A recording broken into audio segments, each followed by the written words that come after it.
All right, thanks for being here. Let's talk about Claude, the large language model. A little bit of background on Claude. Claude 2, version 2, has come out over the past couple weeks, and it's made some headlines. So here, MattVid Pro AI says this new free AI beats the ChatGPT code interpreter. So this is like a pretty bold statement. We're going to put it to the test in this stream. There will be no ChatGPT in this stream. We're only using Claude 2 to work with our code. One of the things that's cool about Claude 2 is a 100K token limit for memory. That's a lot of memory. Contrast that with GPT-4 having a 4 to 8K token limit, and if you access it via API, you can get up to 32. This is 100K in the browser with Claude, no API needed. So you can literally just go over here, type in Claude 2, sign up for free with Google, and it's free, and you can do 100K tokens. Just talk to Claude, this button right here. So that's one thing that's cool. Another thing that's cool is that some data indicates that it beats GPT-4 in Python coding tasks. So in front of us here is a Reddit article. It was downvoted because this is such a spicy take. I think it kind of like surprised and shocked and irritated a bunch of people. But I still read it, and I said, if I'm reading this right, then Claude 2 beats GPT-4 on the Python coding tasks, specifically the human eval benchmark. So this first link is from decrypt, Command F human eval. So Claude 2 scored 71.2% on the human eval Python coding test. Okay, and then if we look back at OpenAI's own research, GPT-4 scored 67% zero shot. Now, the commenter replies like that's zero shot, and basically you can do prompt engineering, including multi-shot, chain of thought, reflection, and others, and you can get much better than that 67 baseline. But the same should be true of Claude. That's actually a general feature of large language models, that reflection, chain of thought, tree of thought, and these prompt engineering techniques are going to improve results for any language model. So comparing this 85% to the 71 is apples and oranges. You would want to compare baselines. And at the baseline, it looks, if this stuff is true, it looks like Claude is better, specifically at these Python tasks. Now, that may not generalize to other programming languages. There's a bunch of gotchas with that, but it's still a good reason for us to try it out and expect that this could help us code.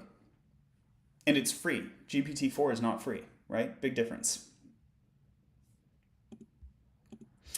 So this is my 1000th video, the current stream that we're having right now. You can see on screen 999 videos, plus the current stream will make it 1000. Of those videos,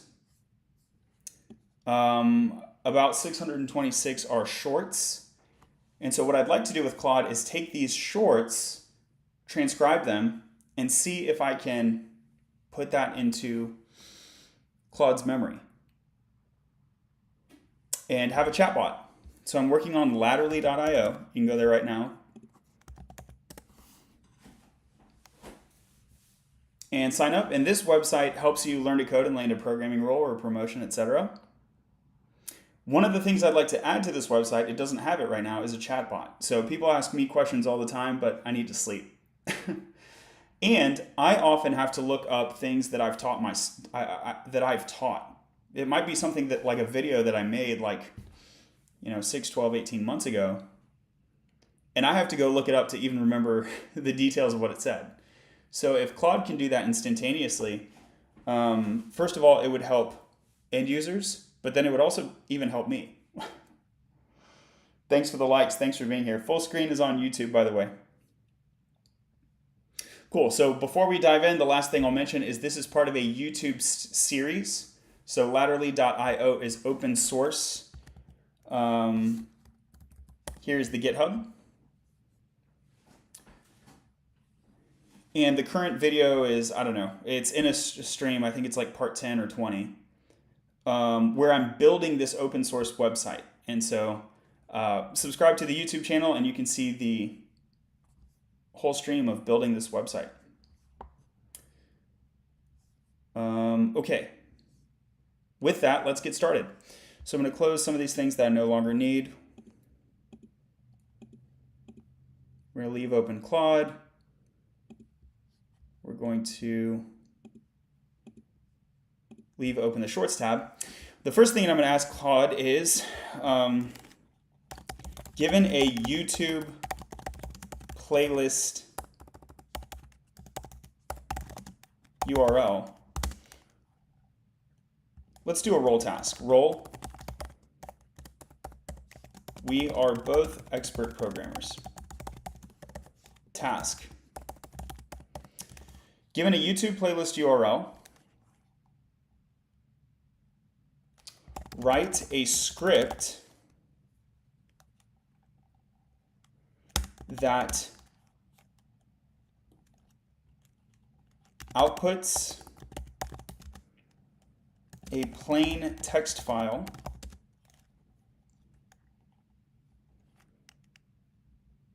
containing the transcripts of each video in the playlist.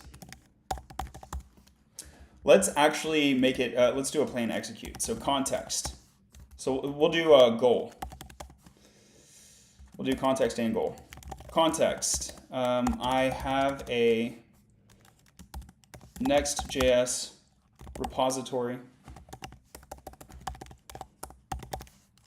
on GitHub.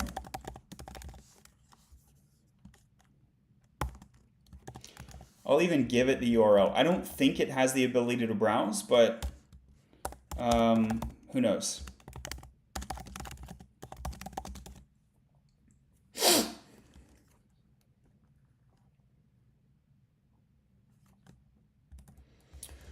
So goal. We'll put this task under the goal. Goal is, given a YouTube playlist URL,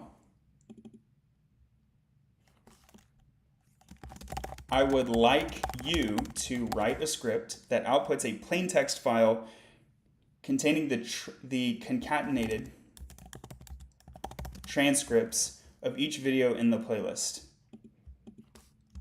There are hundreds of videos in this playlist. One of the things that I want it to tell me is I want it to do batching. I want it to be resumable, so that if it breaks, if I get to video 20 and my internet goes out, then it should be able to sort of pick back up and continue. So it should be able to batch or pause or resume. So I'm not explicitly telling it that. I'm just telling it that there are many videos here, and then we're going to test and see if it's smart enough to understand that this is a good idea, that I should transcribe one at a time and concatenate them in a second step. If it does that off the bat, awesome. If it doesn't do that off the bat, I'll do a second round and explicitly prompt it to do that. So role, context, goal. Note it's fine. Okay, let's leave it like that. Create a plan that you will later execute. I don't need to say that. Create a plan about how you will structure this script.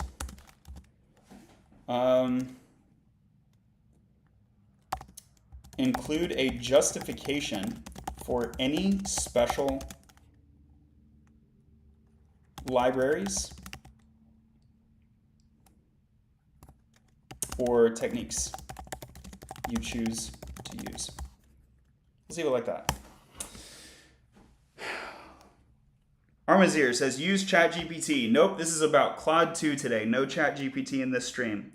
Adam Cox says, what is this? This is Claude 2, the recently released large language model from Anthropic, sponsored by Google. So Anthropic is backed by Google.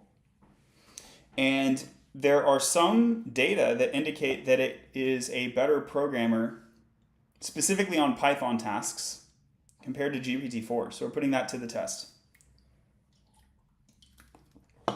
Now, for me, it is totally fine for it to write this script in pretty much any language. I would prefer JavaScript, TypeScript, Python, something that's already installed on my computer. But if it wants to go over for Java or whatever, I don't have too much of a preference, but I'm going to sort of expect or predict that it's going to reach for either TypeScript because I told it I have a Next.js repo, or Python because it's supposedly so good at Python.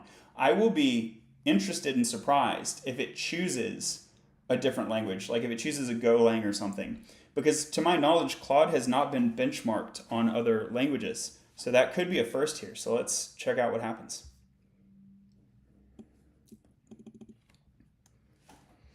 For each video, use the YouTube API to download the transcript. Good, but it doesn't say that it's saving them. Parse the transcript to extract just the plain text, okay. Write the video's transcript to a temporary text file. Yes. So what I was hoping it would do, it did. Write each video's transcript to a temporary text file on disk. And it's even going to clean up the files for me, which I would be okay with checking those files in. That wouldn't bug me too much. Claude, yes, C-L-A-U-D-E, Claude. Gonna use Kotlin. Let's see. That would be awful if it did it. Execute the plan. Let me know if any input is required.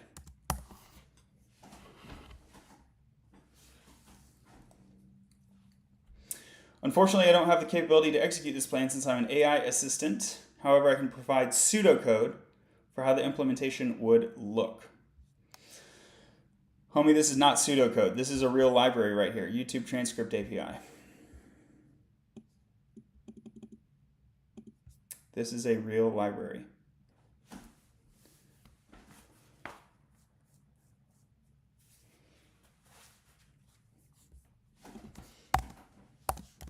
I'm going to ask it,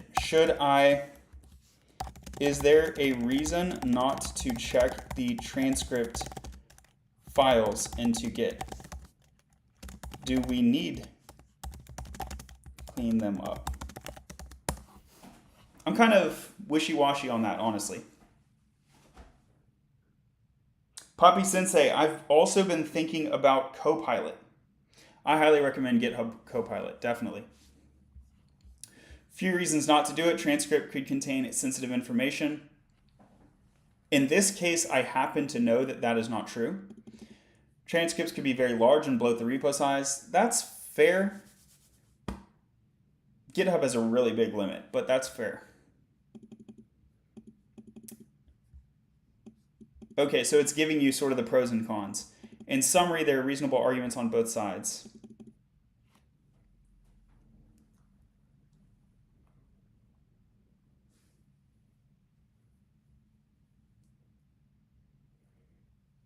For now, I would like to check them in, and if I hit a size limit later, I can remove them later. Also, this will give me the ability to save those transcripts into a database later if I want to,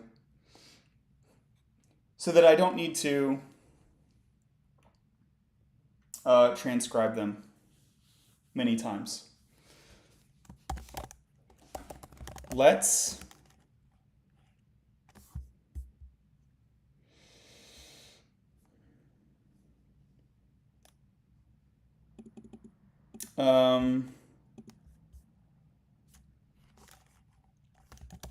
save JSON blobs.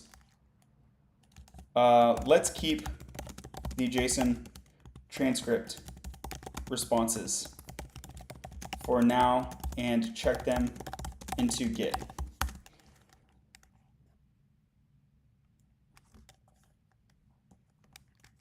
Let's keep some JSON data.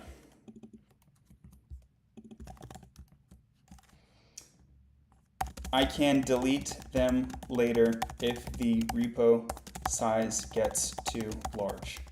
The data that I want includes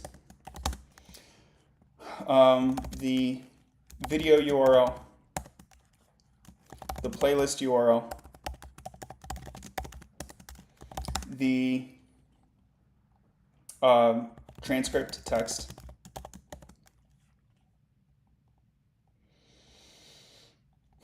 if possible, the count of likes and comments on the video.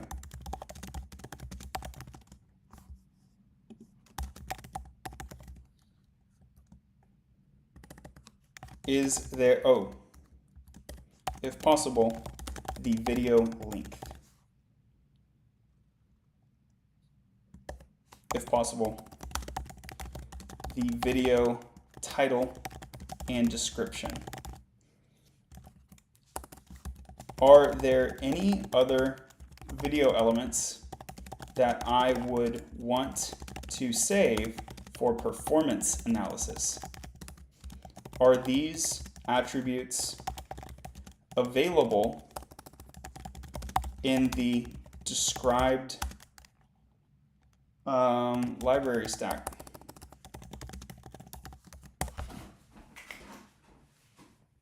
Is it even possible to get a coding job with so many layoffs? Absolutely, layoffs are decreasing. The layoff era is over. If you followed me on YouTube, you would have already seen this. So check me out on YouTube. I'll show you one of my recent shorts. TechCrunch has the data. Let me pause that. You don't need the song. Look at the number of layoffs. And the text says the tech layoffs are getting rarer. Get ready for big hiring early 2024. So now's the time to code. Now's the time to build your portfolio, and that way you'll be ready for the January hiring season. Big hiring season kicks off in January with the new fiscal year. Don't get left behind. Don't miss out. When there's hiring in January, don't decide then that you would like to learn to code. Learn to code now. You can have a 6-month experience and have that edge over the other juniors who are going to be late to the game. Good question. Thanks for being here. Okay. Great, here's some additional video elements that could be useful. All of these attributes should be available using, that is sicko mode. All of these attributes are available using the YouTube DL. Update the script to capture this data and save it into a special folder, a special local folder.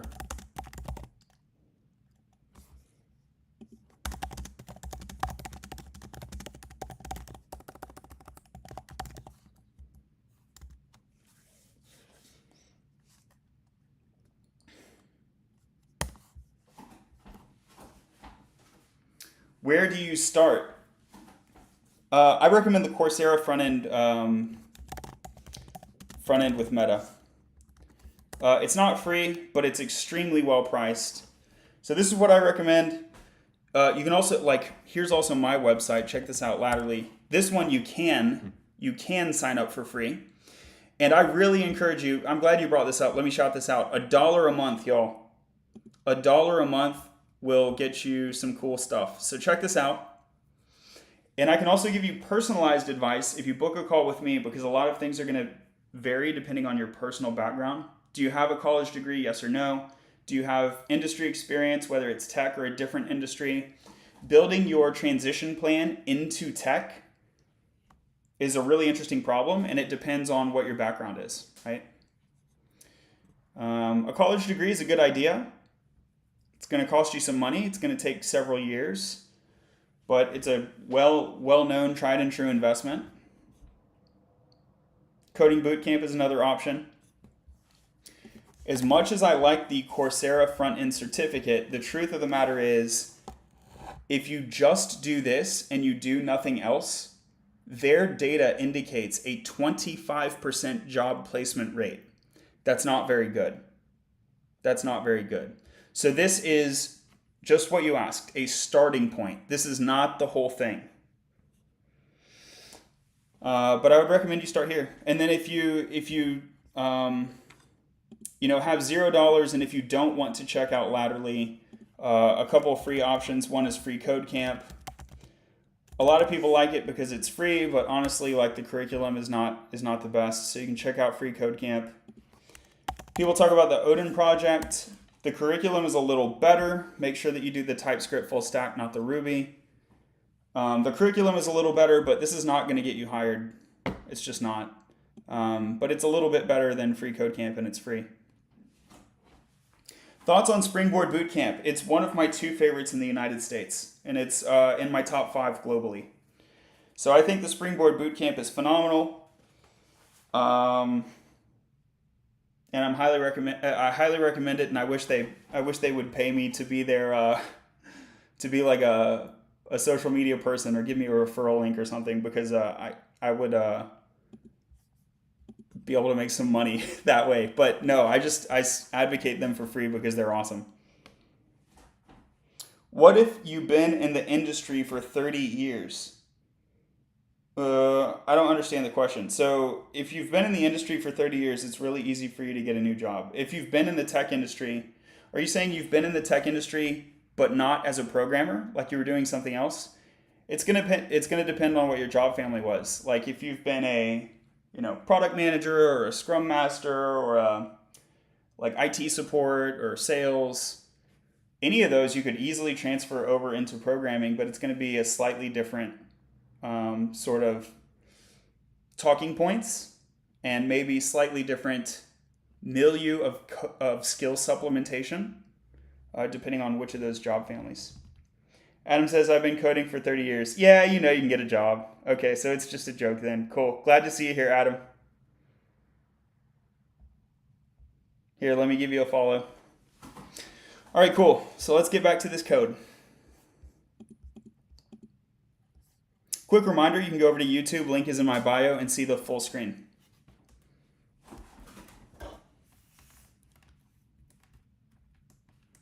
Speaking of full screen, somehow I turned off my second auxiliary monitor. I don't know how I did that. Oops. Okay, so here is some pseudocode. See, it's bugging me that it says pseudocode.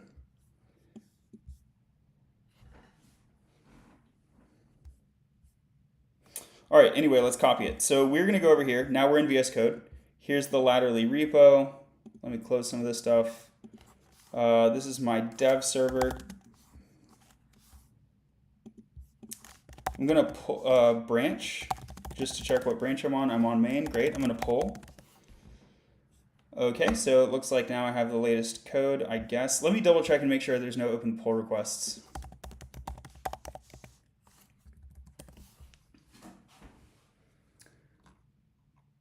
Jira or ClickUp? The answer is Jira. And I don't mean that ClickUp is bad. It's just like nobody uses it. It's not really going to help you. What is this live stream? I need my first coding job. Is this advertising something? Please help. I'm not really advertising anything. I mean, I'm mentioning the website that I'm building, if that counts as advertising.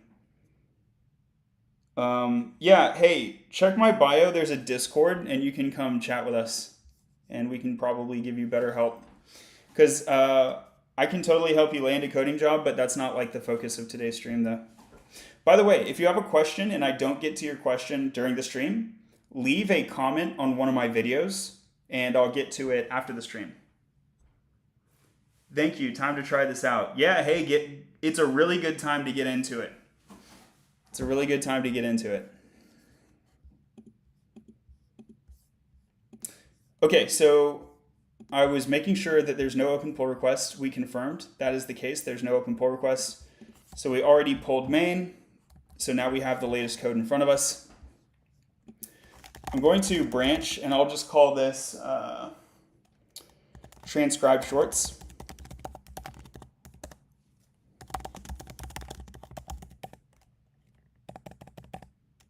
I'm tabbing, but it's not completing it for me. Transcribe shorts. I have to type the whole thing out. This is a nightmare as a developer. Okay, so we can see that we checked it out. I'm going to open a secondary terminal, even though I don't need to. It's just part of my workflow. I have one for the dev server, one for get. But we're not actually going to run the dev server right now, so I'm going to make a directory. So here we are. We're in the top level. And I'm going to make a directory. Oh, I already have one called scripts. Okay, so I'm going to cd into the scripts directory, and I'm going to make a subdirectory called YouTube transcriber. Okay, and we can see it got created right there. let's cd in there. And I'm going to yank or copy this code. I just click it. It gets onto my clipboard right there. Leslie, hey, dude. Hey, thanks for being here. I'm so Vi. Am I saying that right? I'm so Vi. Sorry if I'm not saying that right. How do you remember which steps to take and what to code? Experience breeds muscle memory is the answer. It's like what we're doing right here is working with an API. And after you've worked with, after you've been doing this for 10 years, you just kind of know. So if I was a brand new person and I didn't know how to do this, I wouldn't know. But I would be able to ask Claude, and Claude would be explaining this to me. So let me try to put on my novice glasses. We are both expert programmers. So here, this is assuming a little bit of prompt engineering, but no programming expertise. I can be a prompt engineer and be aware of the role task framework and of the plan execute framework as a prompt engineer. And if you don't even know prompt engineering, you might just say like, just ask it like how to do this. Like you might just be like, okay, let's do that. Can I open up a new chat? Am I going to lose this chat? Open menu. Let's start a new chat. Okay. And here I'm like a total novice. I have a YouTube playlist. Can you write some code that will help me get all of the transcripts?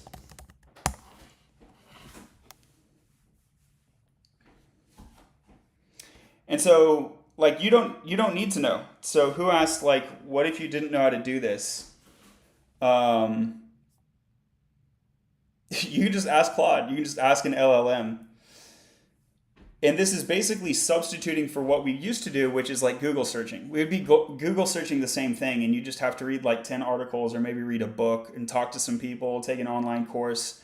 But it's the same idea, is that you just have a question. You just start with a thing that you want to do, and then you run a search, right? And so the old way we used to run searches is by talking to humans and reading books. And then a little bit later, we ran searches by using Google. And now you can just run a search by using a large language model like Claude.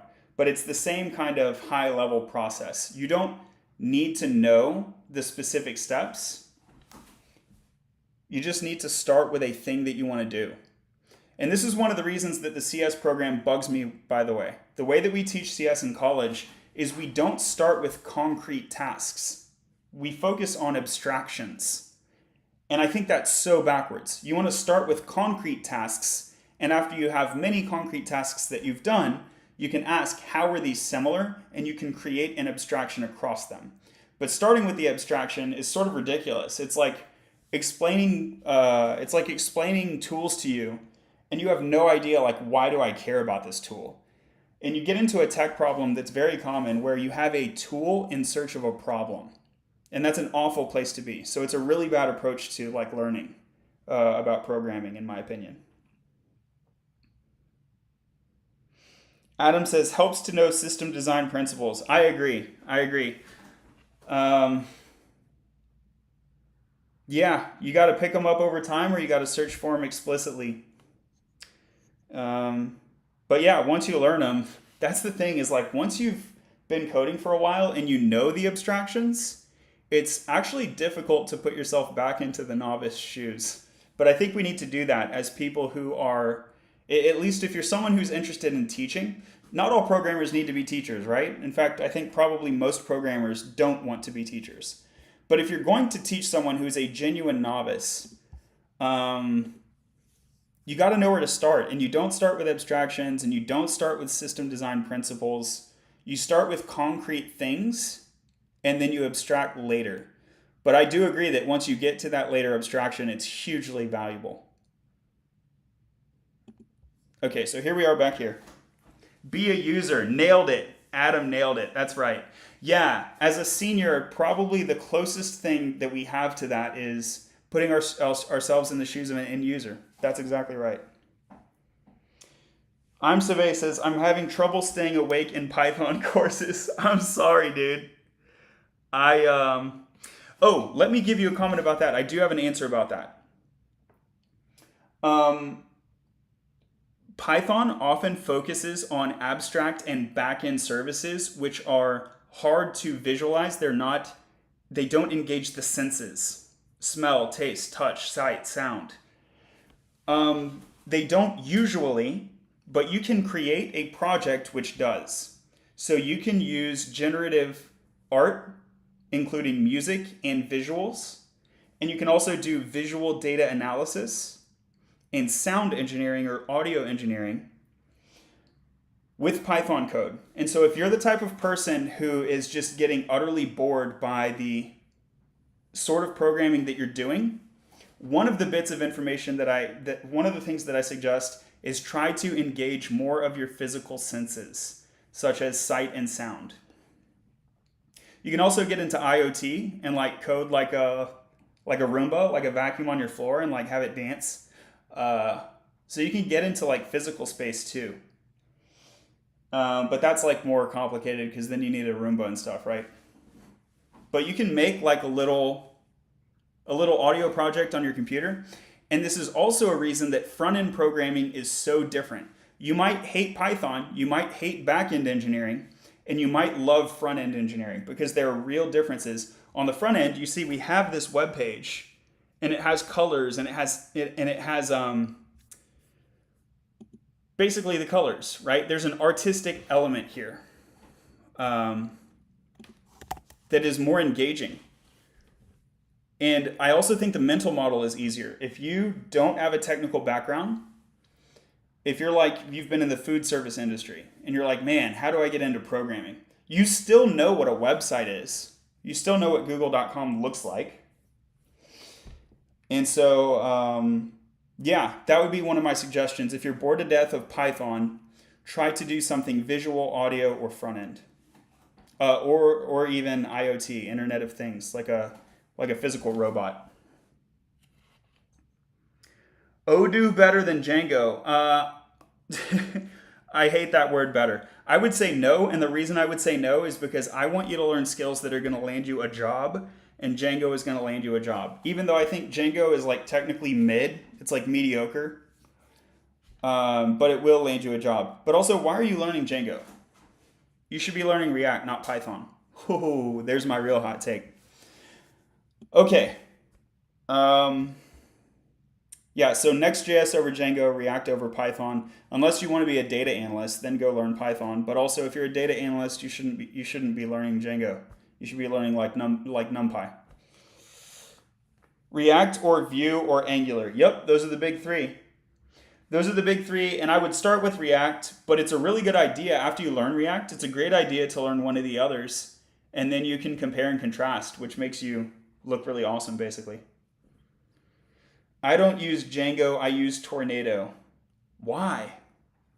Why not Fast API? Why are you using Tornado? Be careful of grabbing onto shiny objects. That's another thing that worries me is, it's like also like in Svelte world. Svelte is like technically really great, but Svelte is not the way to land a job right now. That's why you should still be learning React, even if Svelte is arguably better than React. As a junior trying to land your first job, go for React. Now, if you're a senior, pick up Svelte. It's fantastic. Highly recommend it. But it wouldn't be the first thing I would recommend. Adam says, I started with Angular 1 and 2, then React, then Vue. Adam, I followed the exact same path. That's hilarious. I'm right there with you, man. Except that after I learned Vue, I didn't like it. So I stick with React. Okay, let's get back into this coding. So I come over here, I hit the copy button, I yanked it, I got it on my clipboard. And now I'm going to vim, I, Command V, escape, :WQ, enter. No file name. That's right. I should have given it a file name. :Q, exclamation point to force quit. So I'm going to vim, what do I want to call this thing?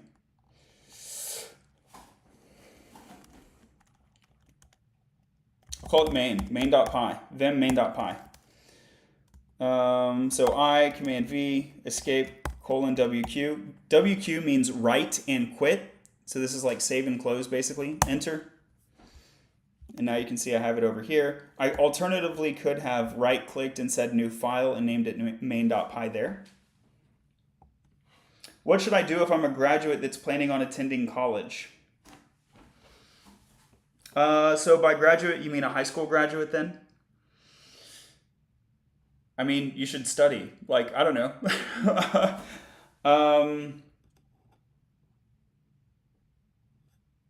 Yeah, like enjoy college, have fun, make sure you don't drop out or fail out is probably the biggest thing. So, did you already pick your college? So we're gonna get down a rabbit trail if we start talking about college options. But do feel free to book a call with me one-on-one through my bio. I do sessions for as little as $1 right now only, because I have this like new app and I have like less than 100 users right now. So yeah, pay what you can, as little as $1 a month, and book a session with me, and let's talk about college if you want to. Do you ever use any of your econ knowledge? Absolutely. When we think about the return on investment to education, that's like one of the main things that I do. So when I advise you, hey, you should go to college, or hey, you should go to a boot camp, or hey, you should just do like Coursera or Free Code Camp, all of these recommendations are based in an analysis of return on investment. All of it. How many languages should I start learning to land a good job? 1. Learn 1 language. You know what they say, those who can't do, teach. It's really true. And people ask me, like, why am I not like a professor? And the answer is, I would have to take a huge pay cut. So it's really, really difficult for me because I have like this full-time job and then I'm also trying to teach. It's really weird, man. Like I teach because I want to teach, not because it's like good for money or anything. Literally, it's $1. It's like $1. So I'm definitely not getting a full-time income from that. And I also try to do research, and I'm paying research money out of pocket because I don't have time to write grants. Because if I did, the return on investment to my hours would be super low. Because even if I won the grant, it took me 20 hours to write the grant, and it didn't give me that much money. Elite Code TikTok. We just did Elite Code in my algorithms class. Awesome. You love to see those two-sum jokes. Adam says teaching is giving back. That's the truth at the end of the day. Like, that's really what it's about. Okay. What's your day job? I work at a company called Upstart, so I'm a programmer.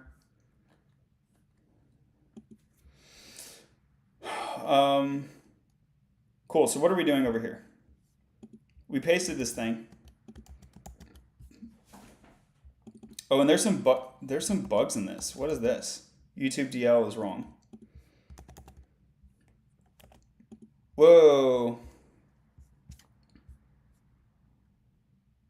Yeah, that's bugged out. Okay,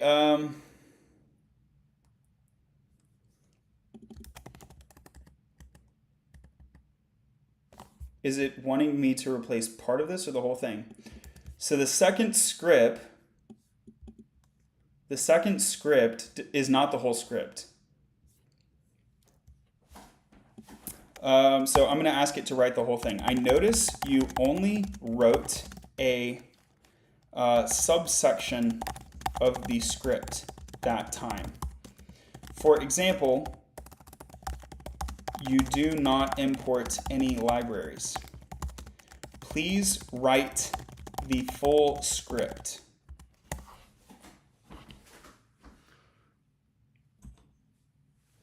Upstart. Yep, yeah, that's the one, Adam. What's your stack? Do you mean the one that I'm using in today's stream or like at work? In today's stream, we're using Next.js, and then we're going to do some data analysis in Python.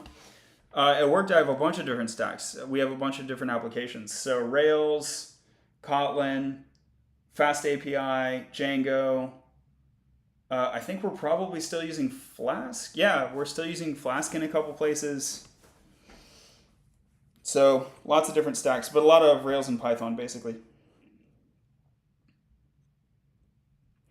I have a paid ChatGPT account. I tried to get it to summarize and make my methods more efficacy.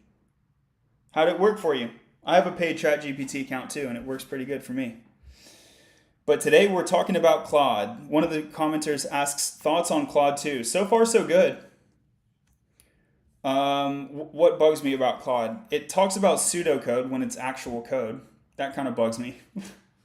it if somebody was sort of like, that could potentially confuse some people.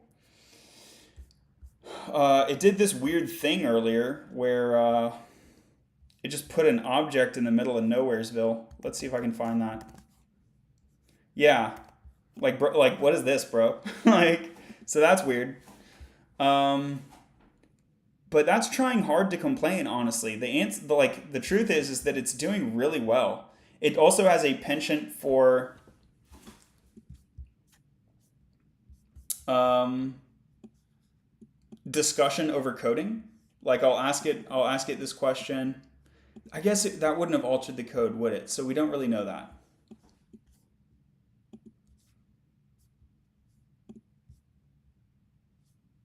Yeah, no, it's doing a fine job. And one of the things I really do like about it is I told it that I had this playlist with a bunch of videos, and it decided to write each video's transcript temporary to a file on disk, which is a crash proofing, failover, pause, resume, like good idea. And I didn't explicitly like tell it to do that. It just decided to do that. So is it better than GPT-4? I'm not going that far, but I think it's better than GPT 3.5, the free one. You can also upload files. I haven't done that. I don't really have a need to do that at the moment, but we will by the end of the stream. So let's carry on.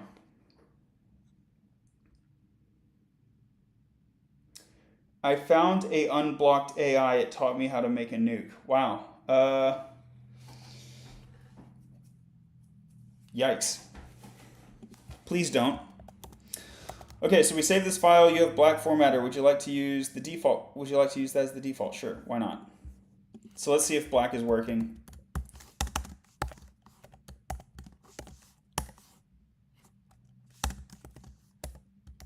Like, why did it ask me that? It's like not working.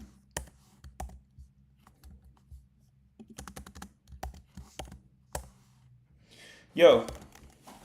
So it asked me if I want to use black, and I said yes, and then it's not running it.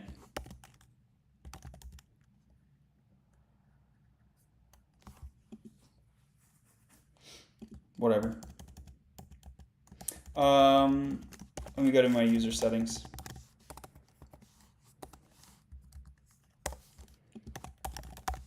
It didn't even put black into my code settings.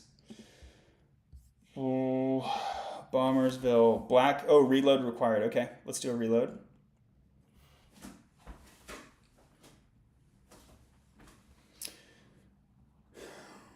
Reload required again. How much fun? How much fun can one plugin have? Quick reminder, you can go over to YouTube and see the full screen. Dude, please clean screen. Let's see.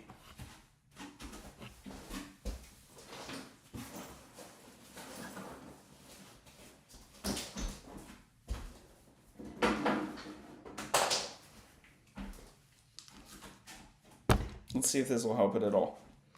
By the way, if you go over to YouTube, you're not gonna have any screen glare.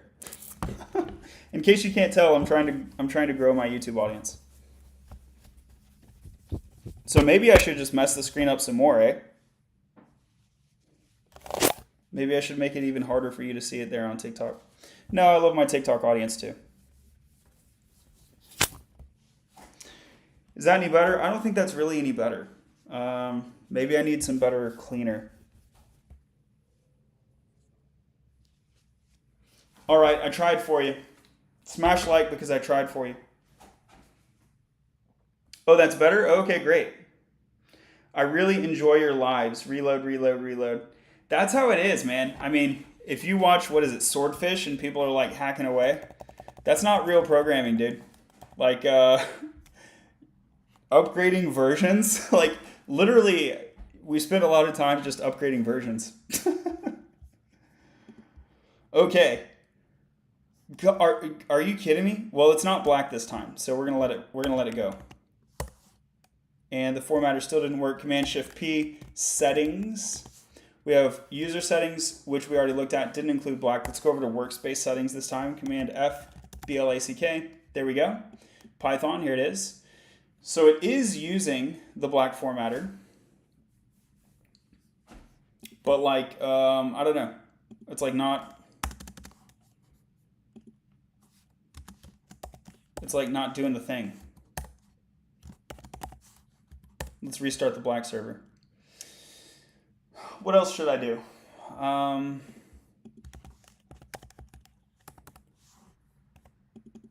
What is this? Formatting provider none? Let me get rid of that. And then I want format on save.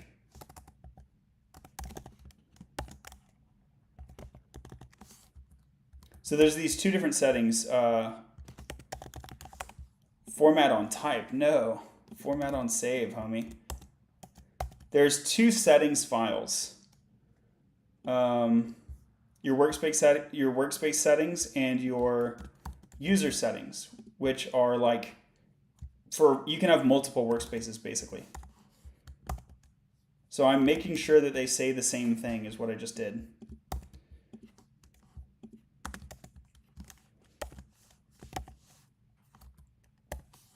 All right, so black is not formatting it. That stinks. I don't have a formatter file here. Let's see if Claude can help us. I am using VS Code, and I have the black Python formatter extension installed. And my settings.json is set to format on save using this formatter. However, I don't observe the file being formatted. I think this is because I don't have a pyproject.toml or editor config or other file telling my IDE about the rules that I want to use. Is my diagnosis correct, or is there some other issue? What should I do? Are you doing documentation here? No. Black, yeah, that's a Python code formatter. It's like prettier for Python, basically. Cool, so it gave me the TOML file. You're correct. VS Code's Python formatter requires some configuration to enable formatting on save. Cool.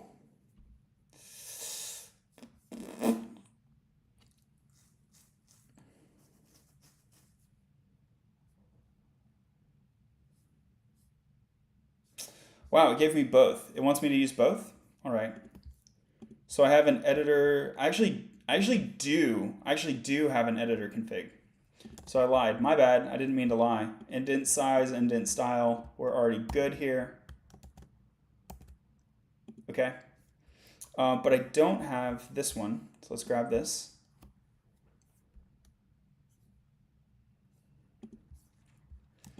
I'm going to make this inside of the scripts folder, pyproject.toml. It might want me to do it at the top of the repository. I don't really want to. Why? Because this is a mono repo, basically. We have different languages, different projects. So this is like a sub-project. So in my mind, I am putting it at the top of the project, which is not the repository top. Homie, is it worth it? Make it work it. All right, let's see if I just move it to up here, just to like, Just to do the thing. I don't know.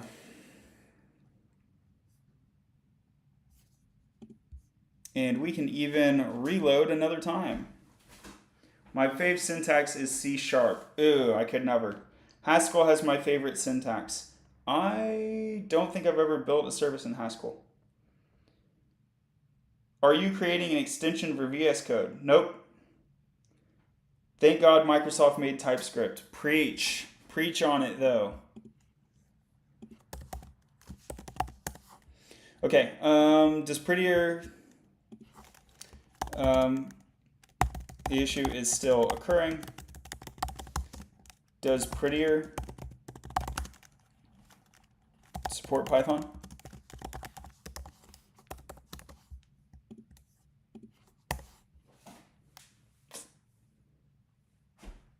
Prettier is primarily for these other things. However, it does not support Python. Yep. Oh, no, I don't want the PyScript plugin.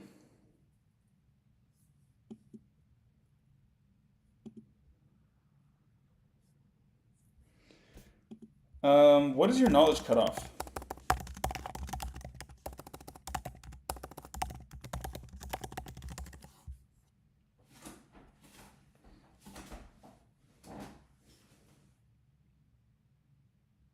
I don't actually have a knowledge cutoff or boundaries on what I can discuss.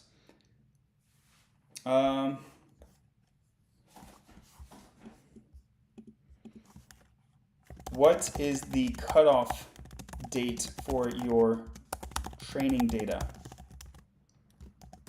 And we can also Google this outside of Claude. What is the cutoff date for training data for Claude 2? I heard it went up to 2023. Claude's knowledge cutoff is early 2023, while GPT-4 is September 2021. So that's really awesome, right? Big win, big win. I don't actually have a specific cutoff date for my training data. You're wild. You're wild for that. Yeah, this is Claude 2. Okay. So I'm super mad that my formatter is not working. But we can just like not get distracted by the formatter. Like, who cares?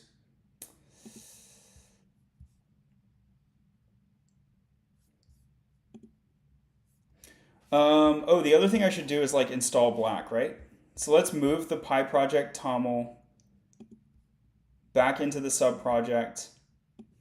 This is like, if you're from JavaScript world, this is kind of like your package JSON for Python. And it's actually kind of malformed. Shouldn't we list as a dependency in the Pi project .toml file?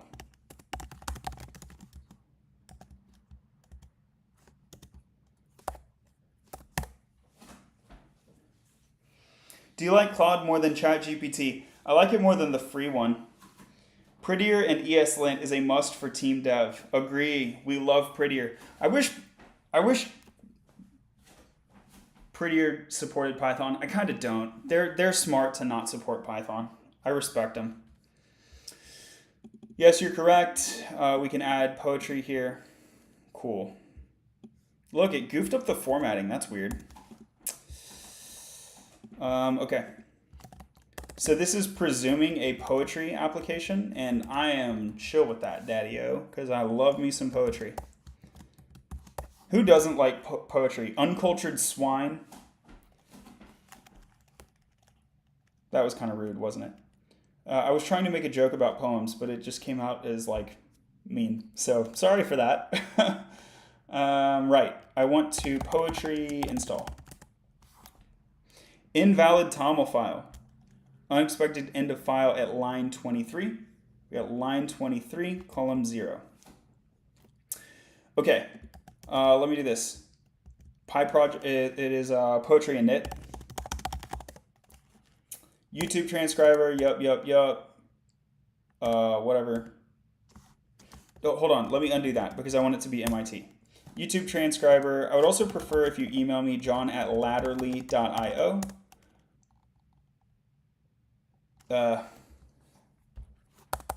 Okay.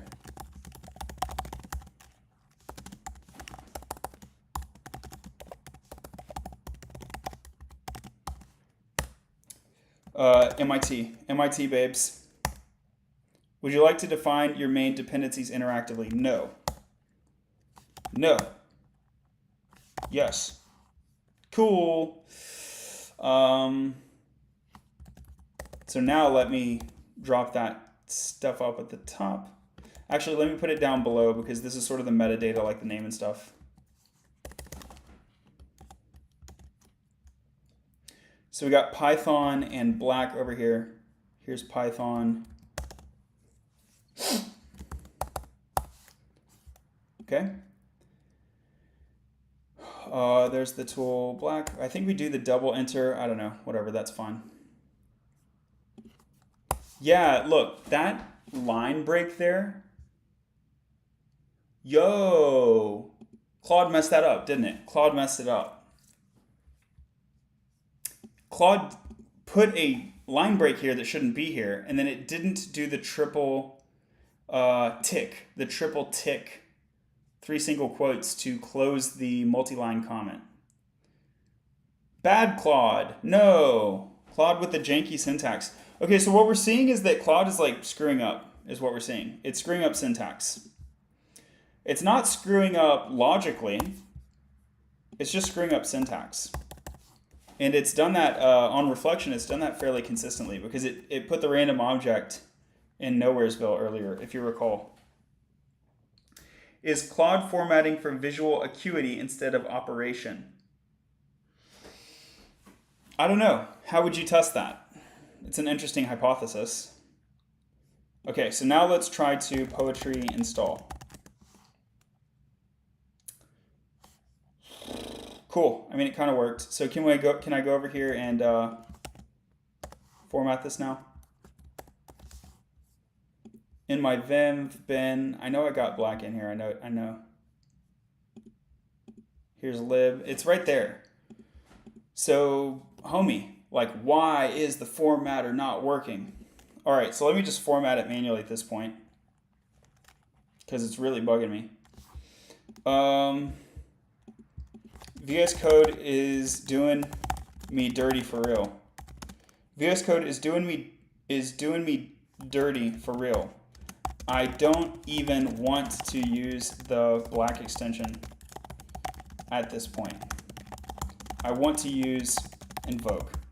Please write an invoke task file with a formatting task that runs black CLI on, yeah, let's leave it like that. Alberto says yow yow. I don't know what that means. Tyreek. Dunno, I have done very little programming. 0AZ0, is it ChatGPT? Nope, this is Claude by Anthropic. Cool, yeah, this is right. So here I'm going to Vim, tasks, what did it say? It wants it to be called INV. All right, let's do that. INV.py. I to insert, Command V.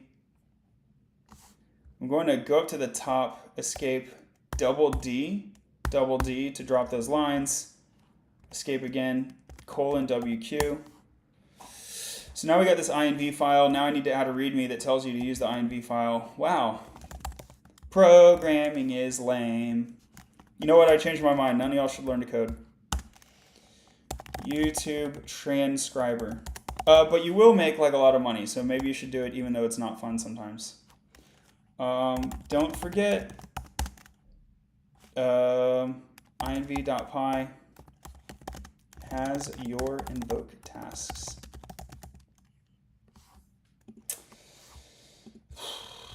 Show me a thumbs up emoji.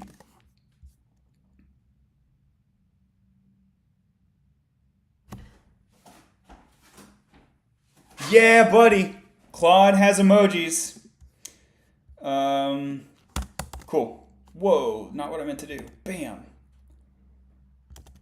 Don't forget, inv.py has your invoke tasks. Thanks, Claude. ChatGPT, suck it. Actually, I don't think I've ever tried that on ChatGPT. And I'm not going to do it now. Okay. So I would like to invoke version.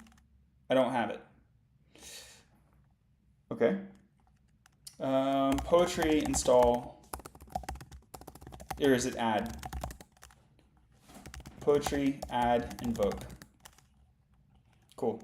Poetry shell invoke version. Cool, so I have invoke now. Now I'd like to invoke -l. Can't find any collection name tasks. I knew it! So Claude lied to me again. So Claude says, hey, make this file called inv.py. You'll be the new coolest guy on the block. You'll be swanky with it. No, you shouldn't do that. You should call this tasks.py. And now you can see invoke -l works because invoke expects your tasks to be defined in a file called tasks.py. Bad job, Claude. Bad job, Claude.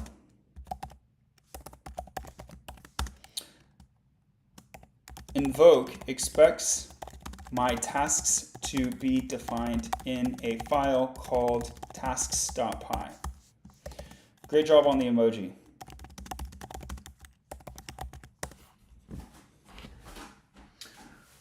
Okay, Claude.ai, thanks. Yep. Hey, by the way, YouTube, link in my bio, you can see the full screen. And so you would have been able to see that already. You're absolutely right, my mistake. I appreciate you pointing out the error, and thank you for your feedback on the emoji. This is like the nicest robot. This robot wouldn't nuke you, right? If this is the kind of AI we're dealing with, it's seemingly safe. Now, he might be polite and then stab me in the back. I don't know. So far, so good. Okay, add types. Add types to the task code. You got it right. That's correct. Good job. You get an A. Nice job, Claude. You get cookie. Nice job, Claude. You get cookie. Adam says, I am seemingly safe. Yep, exactly. You never know. Smooth operator. It's really nice on YouTube. Thank you so much. What Windows manager are you using? It's called, let's see. It's called Apple.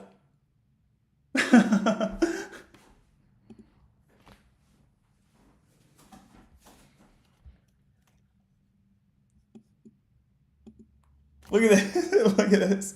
Specific feedback like, nice job on the typing, helps me understand what aspects of my responses are providing value. Cool. So I'm coming over here. I'm fixing the type.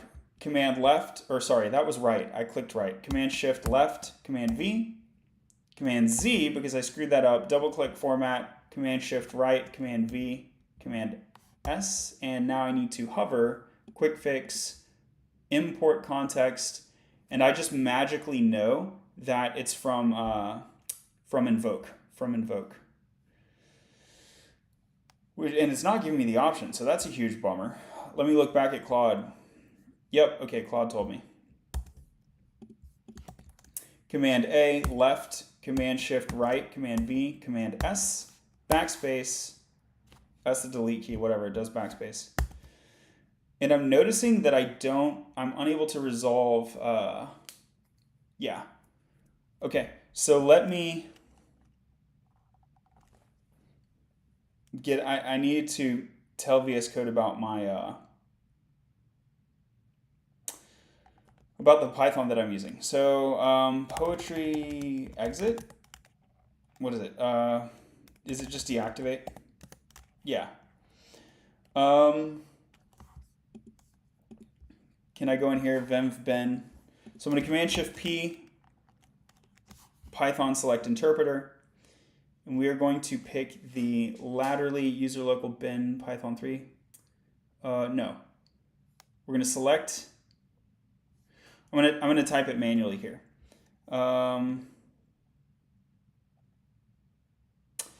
Source venv dot venv ben activate. Okay. I'm going to say which Python, and I'm going to grab this literal file path. Now I'm going to Command Shift P, interpreter, and paste the literal file path. Did you see that? Thanks for all the follows. Is Claude AI better than ChatGPT in your experience? We're trying to figure that out today. That's what this stream is about. And my current experience is saying, really the answer is no. So I think it is smarter than the free ChatGPT, but it makes syntactic mistakes. It's smarter in the sense that it seems to understand architecture better. It also has a more recent knowledge cutoff. So one of the issues that I run into with why is that not working? One of the issues I run into with okay, there it worked. One of the issues I run into with ChatGPT is it doesn't know about the AWS CDK version 2 because it came out after the knowledge cutoff. That's one of the things that like Claude knows about. Headed over to YouTube laterally. Thank you so much. Thanks for being here. Over 50 people on the stream. We're exactly 50 people on the stream. Thanks for being here, y'all. If you're getting value out of the video, tap the screen so YouTube or TikTok or whatever will share it with other people. We're all about spreading that knowledge. Okay, so it is not showing the .venv here. I need to enable like seeing the dot folders.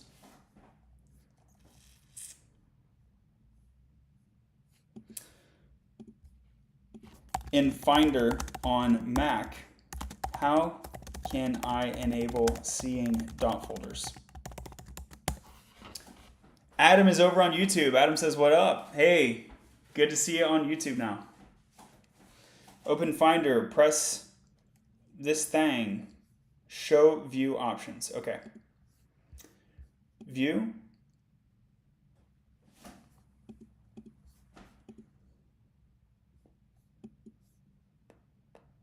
Let me open Finder this way. Show view options, okay.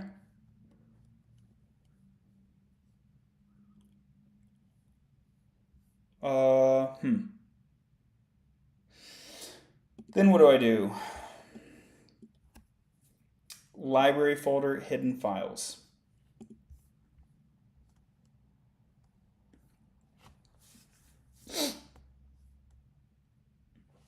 I must be missing it, huh?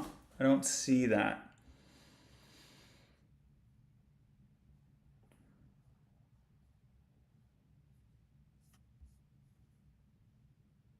Bummerville.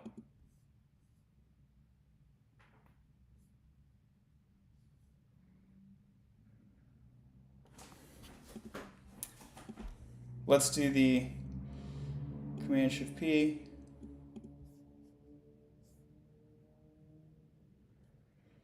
Francisco says, brief summary of what you're trying to do. So I'm trying to understand if Claude is a useful code assistant. Oh, you can also do this. Let's try this.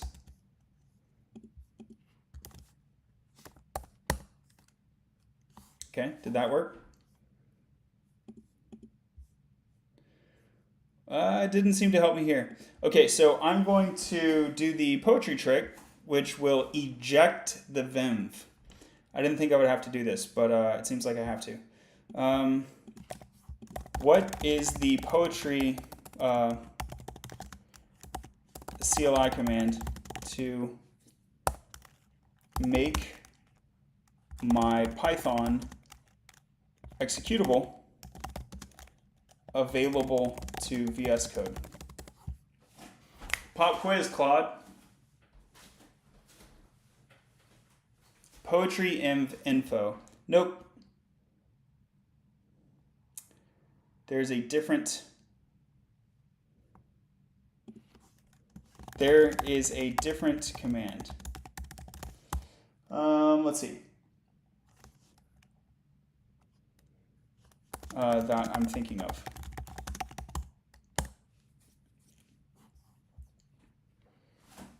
You are just debugging it or seeing if it is a useful resource. Poetry run. Oh no, it's flopping. All right, so let me grab this thing and throw it into Google. And Stack Overflow, I come here all the time to this same article because I always forget it. It's going to tell me.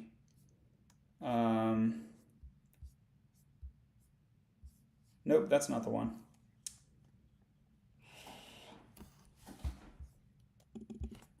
Poetry, CLI, VS Code, interpreter.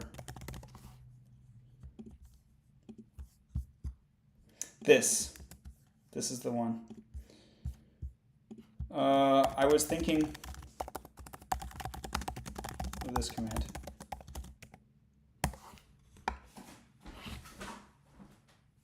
Thanks for all the follows, y'all.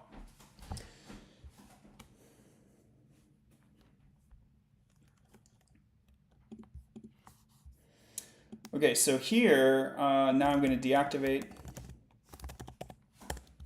drop this command. Poetry run which Python. Now I have this. Let's put it here. And now you can see finally invoke is resolving. So I command click and it drops me into that site packages, which is kind of like the node modules for Python. Okay, that was a ton of work, but it did work. And that's what programming is all about, my friends. Stick with it. Stick with it. Don't give up just because something annoying happened. So we close others. Here we're going to Command-Shift-P, Command-Shift-P format. Formatting still doesn't work. Now I'm going to try to invoke format. Poetry run invoke format. One file left unchanged. One file failed to reformat. Okay. Cannot parse. And it's the same object in Crazy Boy land up here. Yo.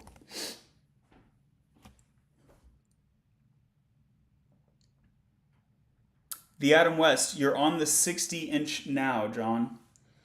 60 minute? Okay. Thanks. Is that important for some reason? I feel like I'm missing something. I mean, thanks for the info.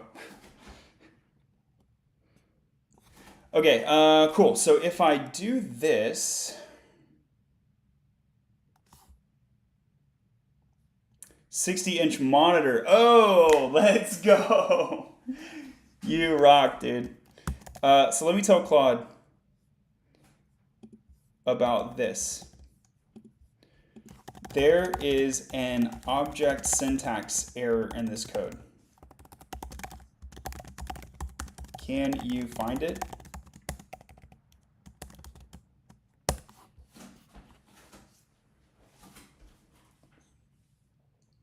Thanks for the follows, y'all.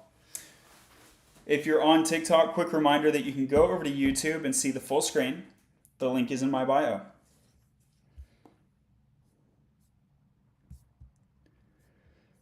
Taking a close look, the syntax error appears to be on this line, specifically the comma after output path. There's nothing wrong with the comma after output path.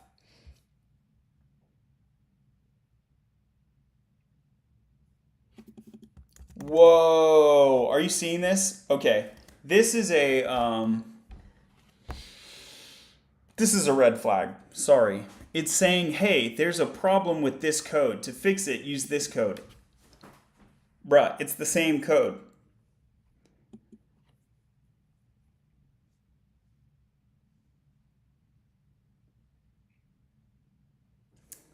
So I'm going to just tell it now because it doesn't know. The error is here.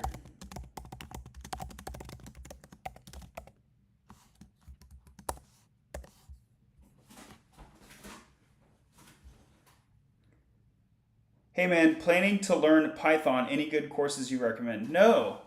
I encourage people, don't learn Python. Learn React, not Python. All right, if you're dead set on learning Python, and you want to use an online course, you don't want to use a boot camp or anything, I don't know. What are you going to use Python for? I think data camp is kind of cool if you're trying to do Python data analysis. I don't know, man. You can go to Coursera. Do they have something?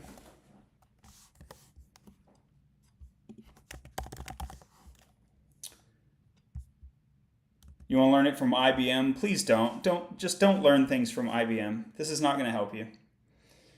Crash course on Python from Google. I'm sure that's going to have something cool in it, but like, what is your goal? You're not going to land a job off that. I would have to recommend a boot camp. That would be my answer. So let's go to course report. Browse schools. We're going to go browse all the schools. We will sort by most reviewed. By the way, what country are you from? United States? So Lewagen is the best in the world, but I don't think they have a US location last time I checked. New Camp, maybe New Camp is helpful if you're just trying to pick up a skill. Springboard, I love them. So let's look, do they have Python over here? Yeah, so if you want to learn data analytics, this is what I would recommend. But also, I don't recommend that you learn data analytics. I recommend that you become a software engineer. Europe, Serbia. Oh, let's see. Lewagen might have a. I don't know. Let's ask Claude. Are any of these cities in Serbia?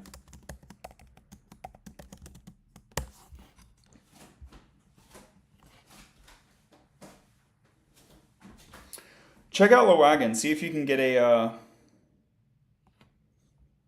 a class there. Should I do a boot camp even though I'm about to get my college degree in computer science? Maybe. It depends. So even colleges, we talk about the college degree like it's just this one thing, but different college, like it depends. How good is your career services at your college? Which college did you go to? If you have a CS degree from MIT, you don't need a coding boot camp. But if you're at a crummy school with terrible career services, a coding boot camp might help you out.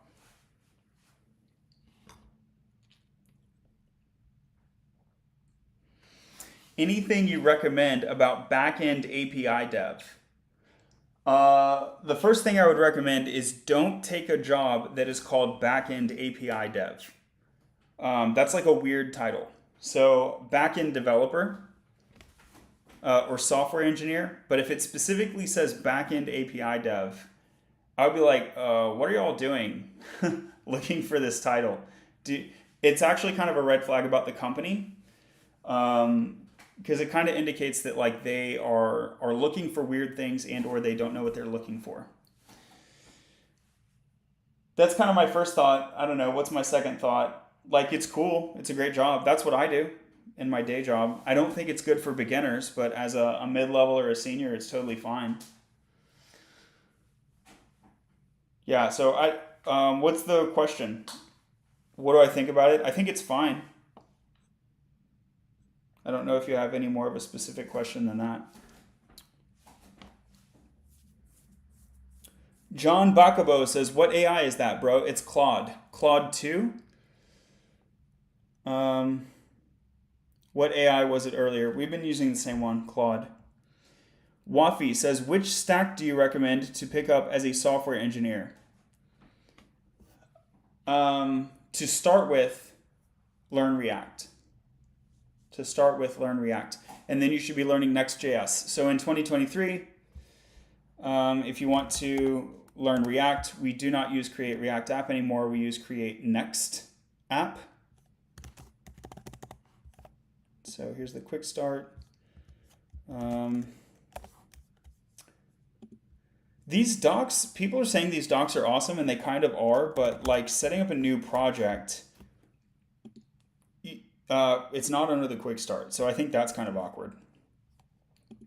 This is what you do. You npx create next app. In 2023, this is how we do it. By the way, I was telling people that they shouldn't be using Create React App in 2022. So was Thea. So this is not like out of the blue. And you can kind of tell like who knew what was going on versus who didn't, because in 2022, the people who knew what were going on were already telling you not to use Create React App. Anyway, I digress. How much JavaScript should I learn before React? That is a very good question, John. You should learn React when the document API is, when you have used the document API enough to have felt the pain of it. So you want to write vanilla JavaScript, work with the document API, and you want to ask yourself, man, isn't there an easier way? This is like too complicated. And when you ask that question, that's when you use React, and you're able to appreciate the fact that it abstracts the document API, it abstracts the DOM, and it makes life really, really easy. If you jump into React before you do that, it's hard to understand the value of it. It kind of seems complicated, and you don't really understand why it's worth it. But if you have tried to build a blog, for example, in vanilla.js, where you're dealing with forms, and you're like doing like API requests in vanilla JavaScript, and then having to re-render the page manually, it's really painful. And then you'll learn React and you'll be like, whoa, this is way better. So that's what I recommend. If you follow Latterly curriculum, you will do what's called the trial by fire. Then you will build a vanilla.js blog. Then you will build a React blog. And then you will build a capstone project that is like your personal passion project. And then you're ready to start applying. Keep it simple. I can read code, but I can't think of code out of my head. That's okay. One step at a time, my friend. Thanks for being here. R Meza Jr. says, at most, I use jQuery. That's okay too. I would recommend you learn React quickly, because jQuery is like, actually in 2023, like there's no benefit to using jQuery at all. Back in the day, jQuery was better than vanilla JavaScript, but today it's not. Like you have the Fetch API, which is better. It's like a nicer API than the jQuery Ajax. Like, why are you using jQuery at all? You have the built-in DOM selector. Now you can do query selector, which does all of the cool like DOM selectors that jQuery introduced back in the day. So Francisco says, you giving me goosebumps. Hopefully that's a compliment. Thanks for being here, Francisco. B says, we only touch jQuery when it's legacy code. That's facts. That's big facts. Yeah, so if you're like a mid-level or a senior and you have to learn jQuery because you have to deal with legacy code, that's understandable. But I would say that if you're trying to land your first job, don't target legacy code. So I would not recommend you pick up jQuery so that you can break into tech with a legacy coding job. I don't recommend that. But yeah, if you're already on the job, yeah, take care of your legacy code for sure. Thanks for the follows. Bunch of new people, over 60 people on the TikTok, so I'll shoot out a reminder. You can go to YouTube, link is in my bio, and see the full screen. By the way, I also want to call out, because there's a bunch of new people, Latterly.io. You can also get here from my bio. This is my website. There's a free tier, and you can also sign up for as little as $1 a month. Please consider doing this, because I'd like to actually build an income from this thing. and then I can give it more TLC. And why would you want to do that? If there's enough people that do this, I can take ads off the site. There's something called an advanced checklist. Basically, like, how do you... oh, I'm not authenticated, whatever. How do you land a coding job? Is this even... This is not even a thing. What did I use? I think maybe this one.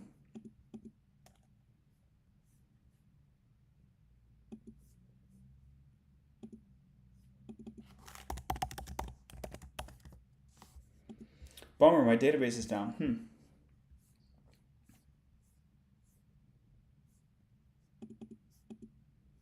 We'll try that again in a bit. It might have been cold. It might have gone cold because I don't pay for an always up because I don't make any money off the site. So it spins down to 0 when it's not under active use. All right, we're getting off track, so let's get back on track. But yeah, if you want to support the site and help people learn to code, you can consider that $1 tier. There's also a $30 tier. And then if you want to get into the thousands because you're like a business, let me know. That's like a different conversation.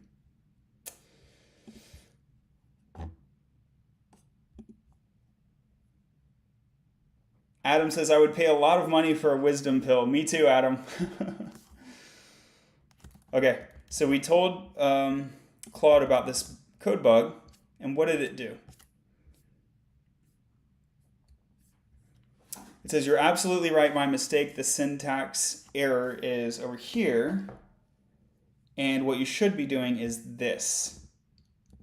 Okay, so yeah, it says it's being called like a dictionary rather than a function. So once we called attention to the issue, being corrected helps me become a stronger programmer. Wow. It speaks so strangely. Anyway, once we called attention to the issue, it did fix it, and it also fixed it with an apparent understanding of what's going on.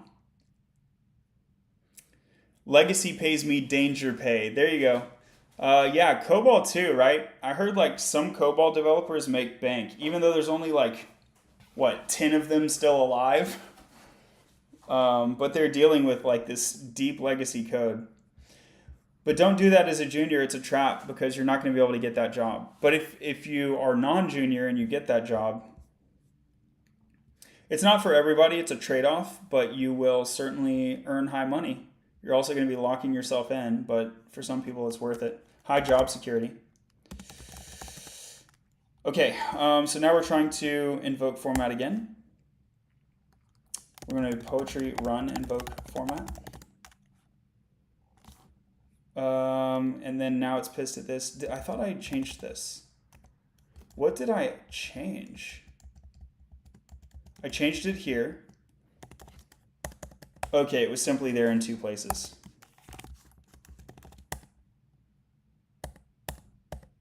Yep, it was there in 2 places. Okay, one more try. And it left it unchanged. Hey, okay, now the format on save is working. So my VS Code format on save extension, that was actually good the whole time. It was failing to parse and I wasn't able to see that. That's actually going to do it for today's stream. My wifey is home from exercising. She looks like she's going to pass out. She just threw her phone on the floor angrily. So I'm going to go spend some time with her. Thank y'all for being here. Please follow the page. Answer our questions, please. I've been answering questions for like an hour. What is your question? What AI are you using? Claude. It's in the video title, right? This is Claude.ai. It's also called Claude 2. Are you doing this to assess Claude, or is it a practical intent? The answer is both. The answer is both. So I had a very practical thing that I was doing here, trying to get transcription of the videos. Let's go ahead and run the script. Why not? We came this far. Poetry run main.py. Command not found main.py. Poetry run python main.py. No module named YouTube. Okay. poetry add this. Okay. Poetry add this. Enter YouTube playlist URL. So here it is. This is the playlist URL.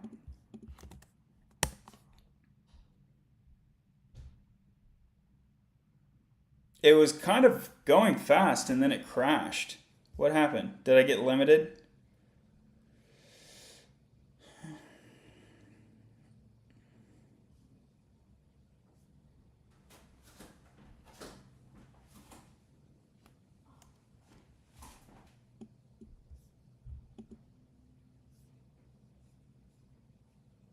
I don't know. Downloading video 1. Unable to extract uploader ID. Let's see.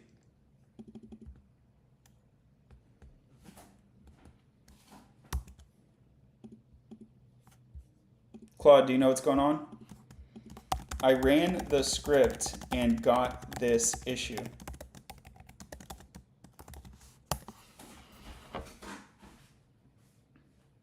Thoughts on learning ML to find work? It's a great idea. It's not easy to learn ML, but if you do, it's a super great skill. Highly recommend it.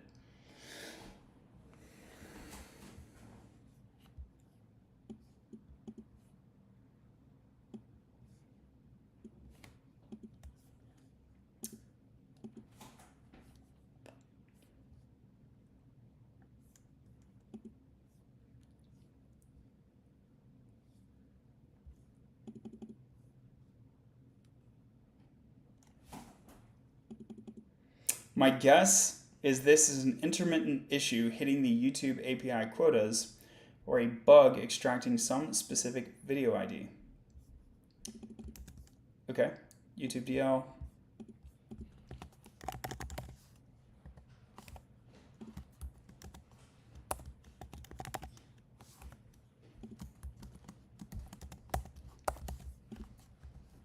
Let's try it again.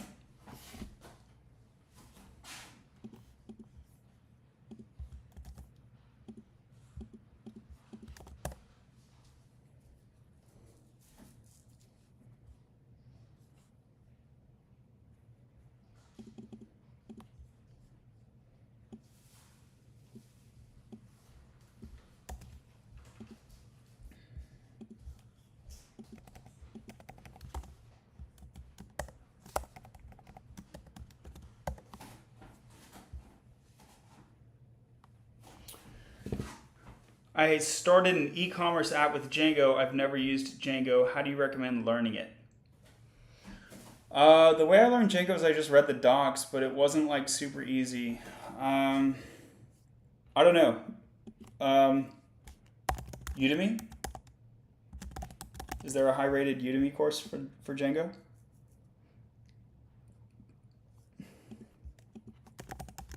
Let's go 4.8 stars or higher, please. 4.7, right on the edge. Bummerville. Yeah, you can give this one a whirl. Over 5,000 ratings, so that's good. Give this guy, it says it's 20 bucks. I don't know, it's on sale. It looks like it's on sale for me. I don't know if it's going to be on sale for you. Give this one a try. Let me know what you think.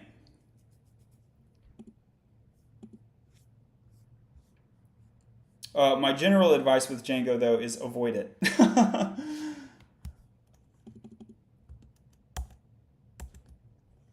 Okay, so that was another syntax error from Claude. So there's a bunch of syntax errors coming from Claude, basically, is what we're learning. We'll try this one more time. And that's going to do it for the stream. Thank you so much for being here. Don't forget to follow the page. So you can tune in next time where we get this code actually working and probably use GPT-4 to make it work.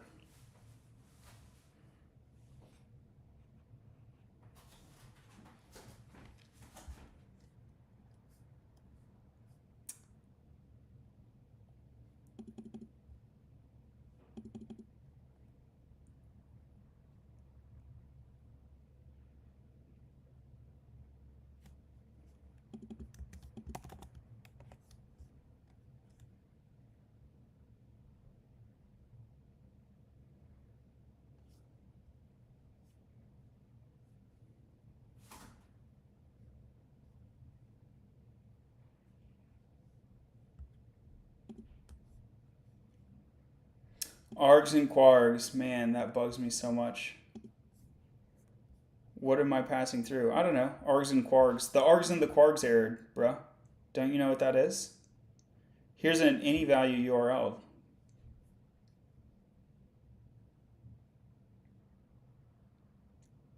Thoughts about Groovy? I mean, it's fine for Jenkins files, but like, it's not great. Yeah, if you're gonna use a JVM language, why don't you use Kotlin or something? But it's fine. It works for. I wouldn't really use it for anything other than Jenkins personally. All right, y'all. That's gonna do it for today's show. We got this far, and then tune in next time, and we'll ask GPT-4 how to fix it. See you later. Do you need a degree, or can you break in without it? You can totally break in without it. You don't need a degree. A degree is a great idea. That really bugs me. When people say you don't need a degree, then everyone thinks like, oh, a degree is a ripoff. That's not how it works. A degree is a great idea. It's just not essential. Life is going to be harder without a degree, but it's not impossible. If you're talking about getting a programming role. This will be...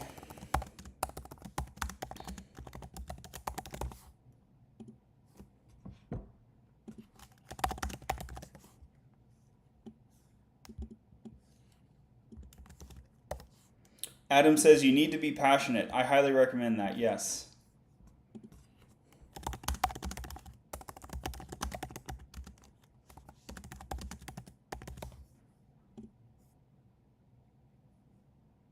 And it wouldn't hurt to be possessive. Yeah, I don't know. What's the best first step to break in your opinion? Latterly.io, link in my bio. Then you sign up for $1 a month and you book a call with me, and I give you personalized guidance, because the best first step depends on your background. I do think in general people should be learning React, but that's very general advice. It's going to be a lot better to give you personal advice. What advice would you give someone switching careers and starting a degree in their 30s? Starting a degree in their 30s.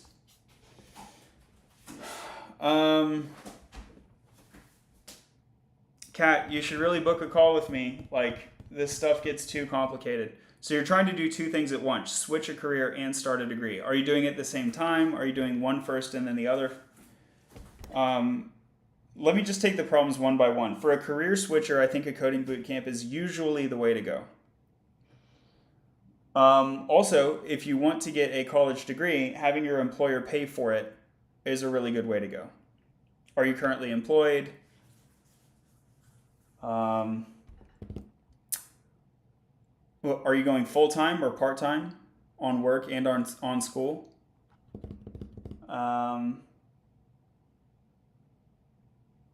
Yeah, so going to school full-time and working full-time, it's actually hard to give that as advice, because that results in a lot of people failing out of college, because it makes college hard. So it's going to depend on a lot of personal factors. Part-time school. All right, that's good to know. Is it part-time school while you're currently already employed somewhere, or part-time school while you're trying to find a job? Definitely make sure to get a portfolio. I think any way you go, that's definitely a good piece of advice. Make a GitHub portfolio today, add some code there, and that way in 3 months you can say that you have 3 months of experience.